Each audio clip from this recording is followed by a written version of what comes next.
the home screen of the application. Very easy weather application here to use. As you can see, it does tell you the weather forecast for tomorrow and a few days ahead, so you can know if rain is gonna fall or if it's gonna be sunny or if it's gonna.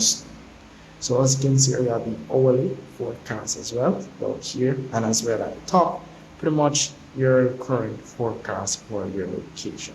So do keep in mind you be able to select other locations if you want to check the weather for maybe United States. You can do that as well. You can go at the three lines over here. You can tap on the my location option, and you pretty much can search the location that you may want. Let's say weather forecast for you may want weather forecast for Montego Bay. You can do that and pretty much tap on that location. As you can see, it will give you the weather forecast for Montego Bay.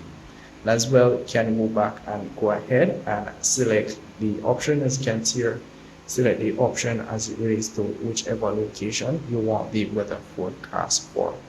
And as well, you have the automatic option that pretty much once your location is enabled, it will automatically detect your location.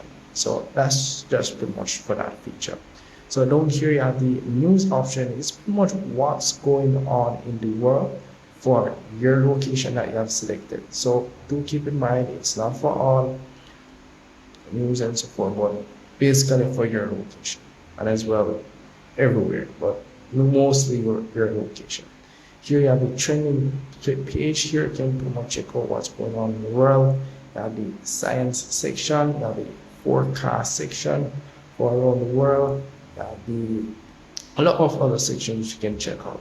And as well, you have the video option, which you can pretty much see what's going on around the world. As you can see here, you have the storms maybe going on right now around the world in Argentina, for example. Here you have an update as it relates to Italy.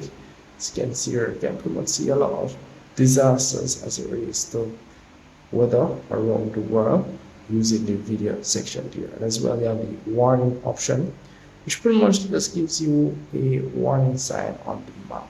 So we'll just get a little map here, nothing much.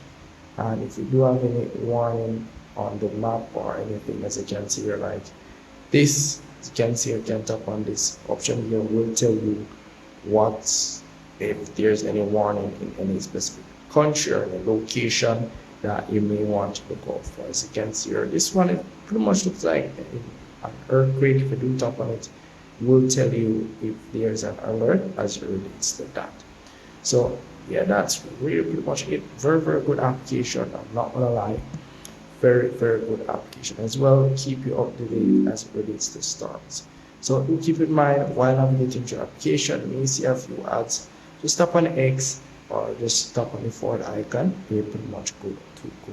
As well, you can pretty much tap on the top here and go to explore option, and you can also find the weather radar option. You can find maps. You can use the satellite option, and you can also swipe across. So you can swipe across for other locations that you have already selected. If you look at the top, as you can see, this is one location. If I swipe across, this is a different location. So you can add as much. You keep in mind you're going to need a subscription. So you can tap on the diamond icon here at the top to get your premium subscription, and pretty much you can see pretty much what you get in here as it relates to their premium subscription. Down here you can pretty much see their prices for the yearly subscription and your monthly subscription. So that's really pretty much it for the application. Very good weather application. And if you do want to keep up to date as it relates to the weather, what's going on as it relates to the weather, this application is for you. So with all that said, guys, see you in the next one.